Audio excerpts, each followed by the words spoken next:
बच्चों, क्या आप लोगों ने कभी सोचा है कि वेस्ट बंगाल इंडिया के ईस्ट साइड में आने के बावजूद वेस्ट बंगाल क्यों कहलाता है?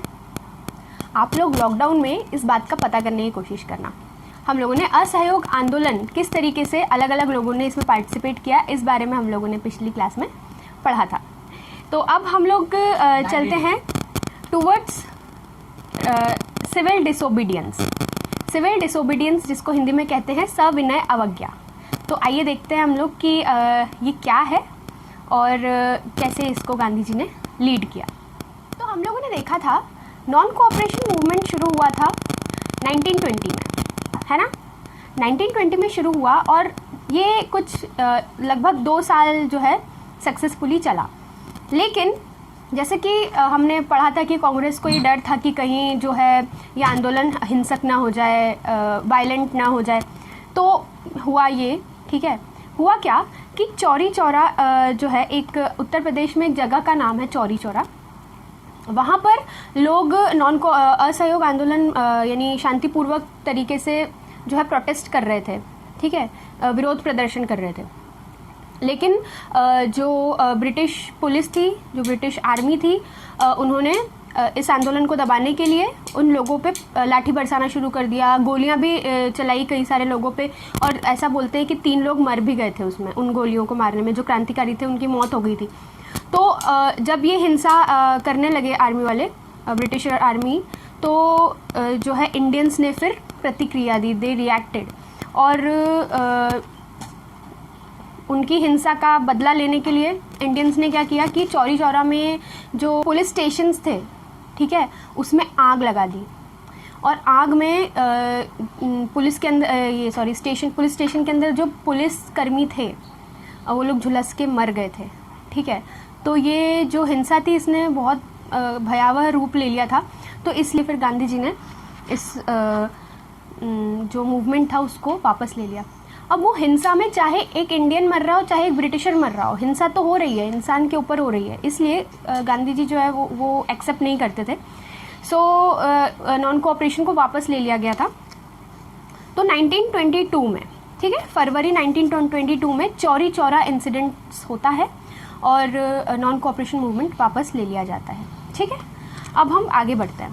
कांग्रेस के जो कुछ सीनियर नेता थे, उनका मानना था कि यार अब ये बहुत हो गया मास स्ट्रगल्स, ठीक है, इसमें हिंसा हो रही है, फिर हम वापस ले लेते हैं, ठीक है। जो मूवमेंट्स है उनको वापस ले लिया जाता है, फिर हम वापस शुरू करते हैं, फिर वापस हिंसा हो जाती है। So they were tired of such struggles. और उनका मानना था कि अब ये सही समय है जब हम लोगों को जो काउंसिल इलेक्शंस हैं उसमें पार्टिसिपेट करना चाहिए। और जो ब्रिटिश काउंसिल है उसके अंदर हमें यानी हम एज मेंबर्स जाएं और उसको और डेमोक्रेटिक बनाने के ऊपर विचार करें, ठीक है। सो जो 2 लीडर्स मेन थे, CR दास और मोतीलाल नेहरू। मोतीलाल नेहरू जो है वो जवाहरलाल नेहरू जी के पिताश्री थे, ठीक है। तो उन्होंने एक स्वराज पार्टी बनाई और जो कि काउंसिल पॉलिटिक्स के बारे में डिस्कस करेगी, ठीक है। यानी कि काउंसिल के अंदर जाकर हमें किस प्रकार से अपनी बातें रखनी है, किस तरीके से हम काउंसिल में जाकर अंग्रेज़ों का विरोध कर सकते हैं और जो है भारत में एक डेमोक्रेसी लाने के ऊपर विचार कर सकते हैं, ठीक है। अब देखो, लेकिन जो यंग लीडर्स थे, ये तो सीनियर लीडर्स है, जो यंग लीडर्स थे जैसे सुभाष चंद्र बोस या जवाहरलाल नेहरू, इन लोगों का कहना था कि नहीं, हमें मास स्ट्रगल्स कंटिन्यू करना चाहिए और हमें फुल इंडिपेंडेंस चाहिए। हमें ये नहीं चाहिए कि अंग्रेज़ यहाँ बैठकर कानून बना रहे हैं और हम भी उनके साथ मिलकर फिर उनके साथ कानून बना रहे हैं, ठीक है। ये नहीं चाहिए, हमें फुल इंडिपेंडेंस चाहिए। हमें अंग्रेज़ देश के बाहर चाहिए, ठीक है, और हम बैठेंगे काउंसिल में, सारे के सारे इंडियंस बैठेंगे और कानून बनाएंगे। जो यंग नेता थे उनको ये चाहिए था, ठीक है। अब देखो, उस वक्त 1926 वाला जो साल था, है ना, उस वक्त क्या हो रहा था कि पूरी दुनिया, है ना, इकोनॉमिक डिप्रेशन फेस करी थी। अब देखो, ये अपने आप में पूरा एक बड़ा टॉपिक है। इकोनॉमिक डिप्रेशन क्या था, वो क्यों हुआ था, किन सिचुएशंस में हुआ था, ठीक है, और उसके कारण क्या क्या हुआ, उसके क्या इफ़ेक्ट्स पड़े। तो देखो इस पे पूरा हम जा नहीं सकते अभी, है ना। उसकी ज़रूरत अगर लगी तुम्हें तो मैं उसके लिए अलग से एक वीडियो बना दूँगी, लेकिन अभी इतना समझ लो अभी के लिए कि इकोनॉमिक डिप्रेशन मतलब क्या, कि जो अर्थव्यवस्था यानी इकोनॉमी जो है उसमें, यानी कि जो हमारी ग्रोथ है, ठीक है, इकोनॉमिक ग्रोथ जो है वो स्लो हो जाना। जैसे अभी देखो अभी क्या चल रहा है, अभी कोरोना, अभी के कारण अलग हैं, अभी उन कारण को उससे रिलेट नहीं करना। अभी क्या कारण है कि भाई कोरोना चल रहा है, ठीक है, तो लॉकडाउन है ना। लॉकडाउन है तो कुछ भी एक्टिविटीज़ चालू है क्या? कुछ भी एक्टिविटीज़ चालू नहीं है। जो इंडस्ट्रीज़ हैं वो भी बंद हैं, ठीक है, मार्केट्स बंद हैं, है ना। अगर मेरी एक कपड़े की दुकान है तो वो बंद है, सिर्फ राशन की दुकानें चल रही हैं। तो क्या हो रहा है कि एक जो लेन देन वाली चीज़ है ना, इकोनॉमी कैसे चलती है, लेन देन, बस इतना ही तो है ना। इकोनॉमी में क्या है, तो ये बंद है तो पैसे का लेन देन जो है वो बंद है। पैसे का लेन देन बंद रहेगा, ठीक है, तो लोगों के पास पैसा कैसे आएगा? लोगों के पास पैसा नहीं आएगा तो डिमांड ख़त्म, डिमांड कम हो जाएगी, है ना। जैसे अभी जो गरीबों की स्थिति है वो क्या है, अभी उनकी डिमांड्स कितनी कम हो गई हैं। वो कपड़े नहीं खरीदेंगे, अभी उनको सिर्फ क्या खरीदना है, खाना खरीदना है। उनको ना कपड़े खरीदना है, ना कुछ जो है, ना वो टीवी खरीदने का सोचेंगे, ना फ्रिज खरीदने का सोचेंगे, ना गाड़ी खरीदने का सोचेंगे। यानी कि इन चीज़ों की डिमांड कितनी कम हो जाएगी। तो मुझे ये बताओ कि जो कपड़े बनाने वाली कंपनीज़ हैं, जो कपड़े बेचने वाली जो दुकानें हैं, ठीक है, या जो गाड़ियाँ बनाने वाली दुकानें हैं, जो गाड़ियाँ बेचने वाली कंपनीज़ हैं, उनको कितना नुकसान होगा?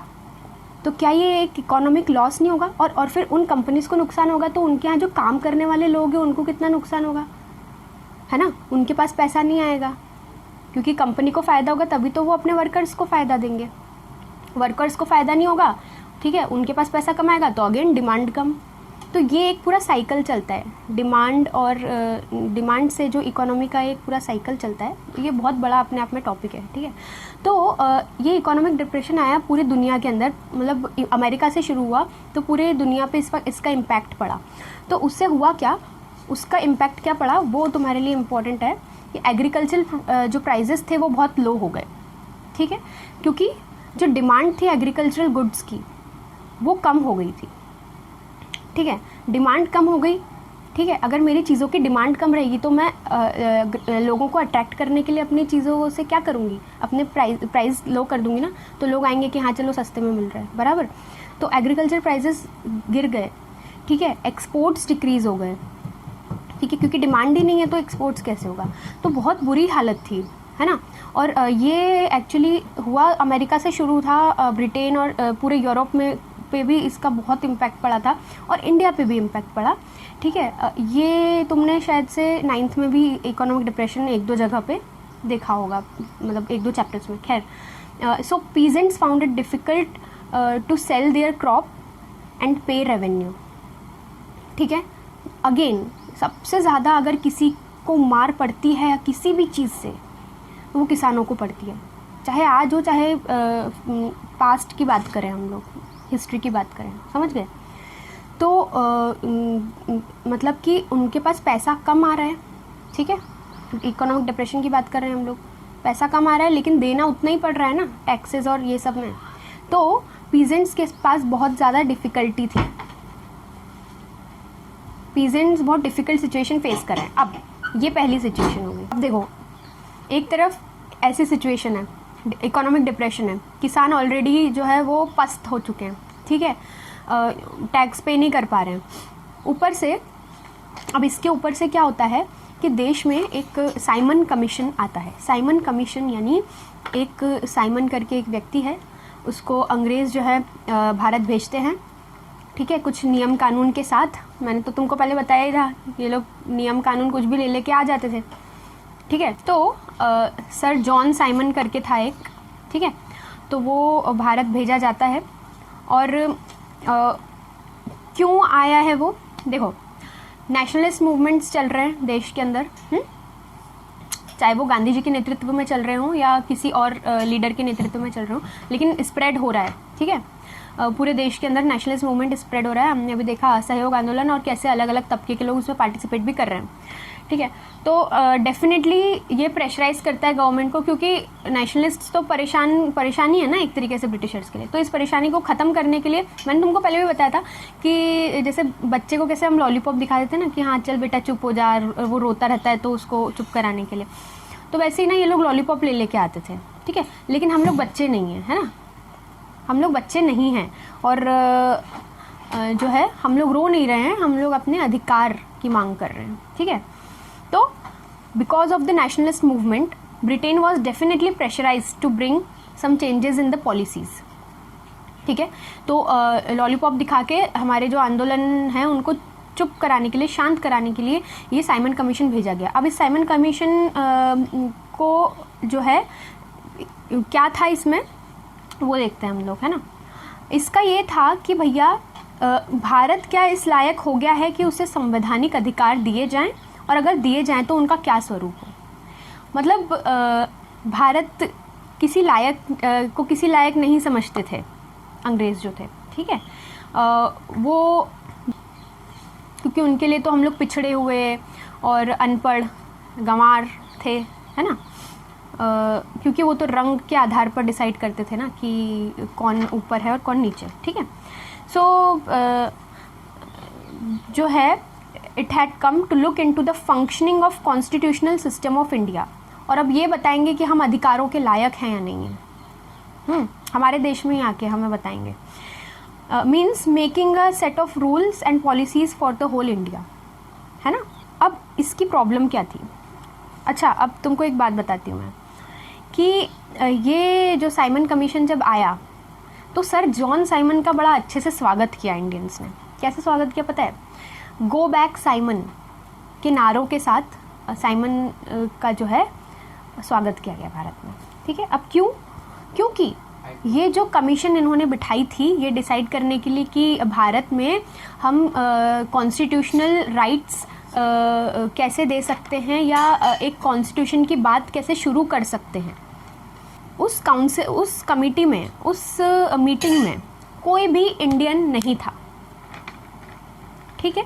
अच्छा, मैं एक बात क्लियर कर देती हूँ कि ये सब क्या बात हो रही है कॉन्स्टिट्यूशनल राइट्स और ये वो। कि जो इंडियंस थे उनकी ये मांग थी कि जो भारत है उसको भी कॉन्स्टिट्यूशनल अधिकार दिए जाएं, उनको भी काउंसिल इलेक्शंस में लड़ने का अधिकार दिया जाए जिस तरीके से ब्रिटेन में है। भारत पर ब्रिटेन का अधिकार है, इसका मतलब ये नहीं है कि हमारे कोई अधिकार ही नहीं है ना। एज इंडियंस हमारे कोई अधिकार ही नहीं है। आप हमें जो है अपने हिसाब से चलाते हो, आप अपने हिसाब से हमारा जो है जो अत्याचार करना है कर लो, तो आप कुछ अधिकार तो दो हमें, हमारे क्या अधिकार हैं, ठीक है। सो वो अधिकार डिसाइड करने के लिए भैया इन्होंने साइमन कमीशन भेजा था। तुम खुद सोच के देखो कि एक ऐसी मीटिंग जिसमें कोई भी इंडियन नहीं है, सारे ब्रिटिशर्स हैं, क्या वो लोग हमारे अधिकारों की बात करेंगे? क्या वो एक ऐसी कॉन्स्टिट्यूशन की बात करेंगे जिसमें इंडियंस को अधिकार हो? Just imagine this. ये कब आया था साइमन कमीशन? 1928 में, ठीक है। साइमन कमीशन का पूरे देश भर में विरोध हो रहा था। 1928 में साइमन कमीशन भारत आया था। तो ऐसे ही एक विरोध में भारत के शेरे पंजाब कहे जाने वाले, यानी पंजाब का शेर कहे जाने वाले लाला लाजपत राय जी, जो कि गरम दल में जो लाल बाल पाल हैं, तो जो लाल हैं वो लाला लाजपत राय जी हैं। तो लाला लाजपत राय जी भी एक भीड़ को लीड कर रहे थे और साइमन कमीशन का विरोध कर रहे थे।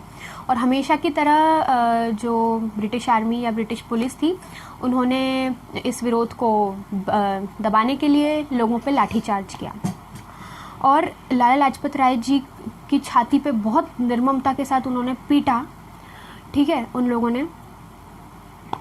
और जो है इसमें उनकी मौत हो गई थी। सो वो शहीद हो गए। इसके अलावा नेहरू जी भी लाठीचार्ज में घायल हुए और गोविंद वल्लभ पंत जी ये अपंग हो गए थे, ठीक है, लाठीचार्ज में। तो मैं लाला लाजपत राय जी की बात कर रही थी। इन्होंने मरने से पहले, क्योंकि इन्हें हॉस्पिटलाइज या जो भी इनको जो भी ट्रीटमेंट दी जा रही थी, तो मरने से पहले इन्होंने क्या कहा था, मेरे ऊपर बरसी एक एक लाठी की चोट अंग्रेज़ों की ताबूत पर कील बनेगी। ठीक है, मेरे ऊपर जो लाठियाँ मारी है ना, वो एक एक लाठी तुम्हारी ताबूत पर कील बनेगी। ठीक है, ब्रिटिशर्स की ताबूत पर, ब्रिटिश सत्ता की ताबूत पर। और इसके बाद बहुत इम्पोर्टेंट घटनाक्रम हुआ था। भारत के बहुत बड़े नेता थे लाला लाजपत राय जी, और उनका इतनी निर्ममता के साथ हत्या करा जाना, ये बहुत बड़ा पूरे देश का अपमान था, और ये एक अधर्म था। और इस अधर्म का, इस पाप का जो है, उन्होंने भगत सिंह और उनके साथियों ने दंड भी दिया था ब्रिटिशर्स को, वो हम बाद में देखेंगे। अब भैया ये साइमन कमीशन का इतना विरोध जो है वो देख के फिर से ये लोग हड़बड़ा गए, है ना, और फिर से लॉलीपॉप दिखाई इन्होंने। अब ये कौन सी लॉलीपॉप थी? जो वायसराय था उस वक्त, वायसराय समझते हैं ना, जैसे गवर्नर जनरल हुआ करते थे पहले, यानी एक तरीके से मान लो कि ब्रिटेन की तरफ से उनका एक रिप्रेजेंटेटिव आया हुआ है ब्रिटेन का, ठीक है, और वो हेड है अभी देश का, ठीक है, ब्रिटेन की तरफ से, समझ गए, जैसे प्राइम मिनिस्टर है अभी हमारे, ठीक है, वैसे मान लो कि ब्रिटेन ने अपना एक हेड भेजा है, तो वो वायसराय कहते हैं उसको, वेरी सिंपल लैंग्वेज, ठीक है। तो उस वक्त जो लॉर्ड इरविन था, उसने ये आंदोलन, ये जो विरोध प्रदर्शन है उसको शांत करने के लिए एक लॉलीपॉप दिखाई। उस लॉलीपॉप का नाम था डोमिनियन स्टेटस। अब ये क्या है? देखो, राउंड टेबल कॉन्फ्रेंस हुआ करती थी, जैसे एक्चुअली राउंड टेबल कॉन्फ्रेंस मतलब ऐसे राउंड में चेयर्स लगी हुई है और मीटिंग हो रही है, ठीक है, इसलिए राउंड टेबल कॉन्फ्रेंस कहते थे उसको। तो लॉर्ड इरविन ने कहा कि चलो एक काम करते हैं, अपन लोग राउंड टेबल कॉन्फ्रेंस रखते हैं, उसमें इंडियंस भी आ जाओ, ठीक है, और ना अपन इंडिया को एक डोमिनियन स्टेटस देने के बारे में सोचेंगे। अभी डोमिनियन स्टेटस क्या होता है? डोमिनियन जो शब्द आया है वो आया है डोमिनेट करने के उस पे से आया है वो, ठीक है, मतलब कि हम तुमको एक कॉन्स्टिट्यूशन के अनुसार चलाएंगे, है ना, हम तुमको एक कॉन्स्टिट्यूशन के अनुसार ही चलाएंगे। कॉन्स्टिट्यूशन मतलब समझते हो तुम लोग, ठीक है। सो तुम्हारे कुछ अधिकार रहेंगे और तुमको भी इलेक्शन में पार्टिसिपेट करने का अधिकार रहेगा, लेकिन, है ना, अब ये लेकिन शब्द समझना, लेकिन क्या है कि डोमिनेशन हमारा ही रहेगा, यानी इनडायरेक्टली तुम हमारे कंट्रोल में रहोगे, ठीक है, इनडायरेक्टली तुम हमारे कंट्रोल में रहोगे, कॉन्स्टिट्यूशन तुम्हारा रहेगा। मतलब इन सिंपल भाषा में अगर तुमको समझाऊं कि तुमको पूर्ण स्वराज नहीं मिलेगा। पूर्ण स्वराज मतलब क्या? कि हमको कोई, यानी कोई भी डोमिनेट नहीं करना चाहिए हमको। हमारा प्रेसिडेंट होगा, हमारा प्राइम मिनिस्टर होगा, हमारे मुख्यमंत्री होंगे, जितने एमपीज होंगे वो हमारे होंगे, जितने एमएलएज होंगे हमारे होंगे। दिस इज़ पूर्ण स्वराज। हमारा कॉन्स्टिट्यूशन हम खुद बनाएंगे, तुम नहीं बनाओगे। दिस इज़ पूर्ण स्वराज, ठीक है। सो अगर वो डोमिनेंट स्टेटस देते तो वो पूर्ण स्वराज नहीं होता, तो ये होता कि कॉन्स्टिट्यूशन बनाने में भी उनका इंटरफेरेंस होता, ठीक है। फिर जब हम बाद में पार्लियामेंट में जब कानून बनाते तो उसमें भी हमारी कोई मजबूरी होती कि भैया वो जो ऊपर अपने बैठा हुआ है वो नाराज़ ना हो जाए, उसको गलत ना लग जाए, उसको अच्छा लग रहा है कि नहीं। बात समझ में आ रही है ना? तो ये डोमिनेंट स्टेटस जो है ये कोई पूर्ण स्वराज नहीं था, और ये एक तरीके से क्या था, कठपुतली बनना था, अंग्रेज़ों की कठपुतली बनना। खैर, तो ये इससे ऑब्वियसली जो लीडर्स थे वो अग्री नहीं करते। ये इनका फालतू की बातें थी ये सब। इस बात से जो रेडिकल्स थे, स्पेशली यानी जो नेहरू जी के नेतृत्व में जो लीडर्स थे, उन लोगों ने दिसंबर 1929 में, ठीक है, दिसंबर 1929 में क्या करा, पूर्ण स्वराज की घोषणा कर दी। सो जवाहरलाल नेहरू ने डिक्लेयर किया पूर्ण स्वराज फॉर इंडियंस, और 26 जनवरी 1930 को इंडिपेंडेंस डे बनाने का जो है उन्होंने विचार किया। अच्छा, अब देखो 26 जनवरी जो है हम लोग रिपब्लिक डे के रूप में इसीलिए मनाते हैं, तुम लोग को ये बहुत इंटरेस्टिंग फैक्ट है एक्चुअली। हमारा जो कॉन्स्टिट्यूशन है वो बन के तैयार पता है कब हो गया था? 26 नवंबर 1949 में ही हो गया था, 26 नवंबर 1949 में। लेकिन हम लोगों ने यानी अडॉप्ट करना कब से शुरू किया, यानी कब से माना उसको, रूल्स को लागू होना कब से माना? 26 जनवरी से, क्योंकि जो है पूर्ण स्वराज की घोषणा जो जवाहरलाल नेहरू जी ने की थी वो की थी 26 जनवरी 1930 को पूर्ण स्वराज यानी इंडिपेंडेंस डे के रूप में मनाने का सोचा था। कब? 1929 दिसंबर को। लेकिन ये इसने बहुत ज़्यादा अटेंशन कैच नहीं कर पाई, ये जो 26 जनवरी वाली बात थी। अब जो पूर्ण स्वराज की ये बात थी ये इतना अटेंशन नहीं कैच कर पाई, तो गांधी जी जो है वो अब ऐसे एक मुद्दे को ढूंढने लग गए जो लोगों के रोज़मर्रा की ज़िंदगी से जुड़ा हुआ हो।